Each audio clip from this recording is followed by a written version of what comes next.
Thank you for tuning in and welcome back.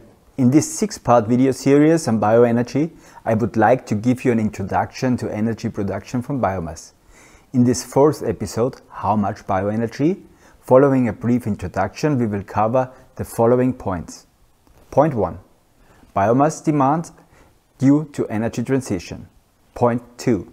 Biomass production and generation in processing procedure. Point 3. Supply, demand and prices. As always, a short summary will conclude this episode. Let's start. Anyone who has ever kept a garden in shape, maintained a hedge or tended a raised bed knows that initially you can hardly wait for the growing process to begin. Within a few weeks everything changes.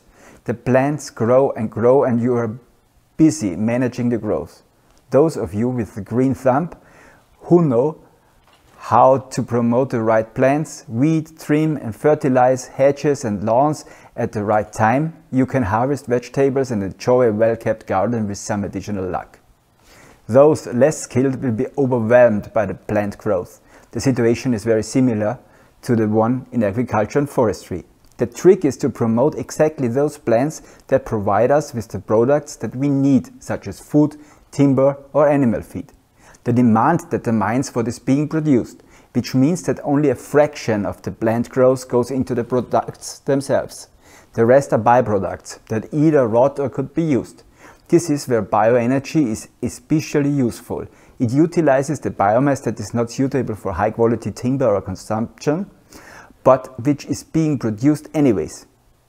For example, the amount of biomass that ends up in our garden, composts or green waste collection. First, biomass demand due to the energy transition. In Austria, the amount of biomass used for wood, animal feed, wood products and energy is roughly equivalent to the amount of fossil resources used in Austria. Currently, about a quarter of the biomass is being used for energy. Extensive studies have been conducted to determine how much biomass is needed for a successful energy transition. The number of biomass heating systems will double in order to replace fossil fuel heating systems, but the necessary biomass will remain about the same. Reducing heating demands due to climate change, better building insulation and increasingly efficient combustion technology are the reasons for this development. A modern biomass heating system requires only half as much wood as an old one. Additional biomass will be needed for phasing out natural gas in electricity and district heating production and in industry.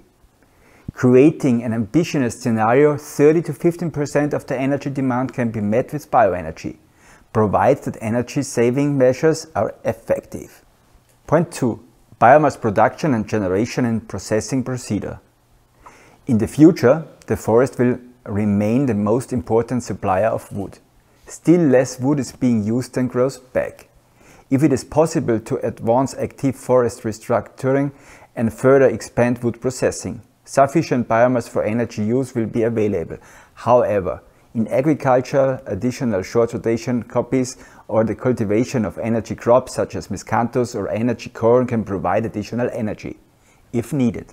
Another option is to shift current biomass streams from the production of packaging materials or animal feed towards energy production. There will also be biomass imports for large plants. Paper mills and large sawmills are already importing biomass right now, which is useful because there will always be phases with increased biomass production and in turn phases of scarcity. Trade functions as an important instrument for regional balance and cost reduction. Replacing old heating systems with modern technology, using modern large-scale boilers and surplus electricity in district heating will make additional biomass quantities available for new applications. Point 3. Supply, demand and prices. The price for bioenergy is significantly lower than the price for heating oil, natural gas or electricity. Why? Bioenergy is usually a byproduct of forestry, wood processing, agriculture and food production. If the demand increases, biomass prices will also rise. But this also means that biomass that cannot be cost-effectively harvested, processed or transported right now due to the costs can then also be utilized. However, experts assume that prices for bioenergy will remain below the level of fossil fuels, despite increasing demand. Their assessment is backed up by the previous data as well. Also, the use of bioenergy has more than quintupled.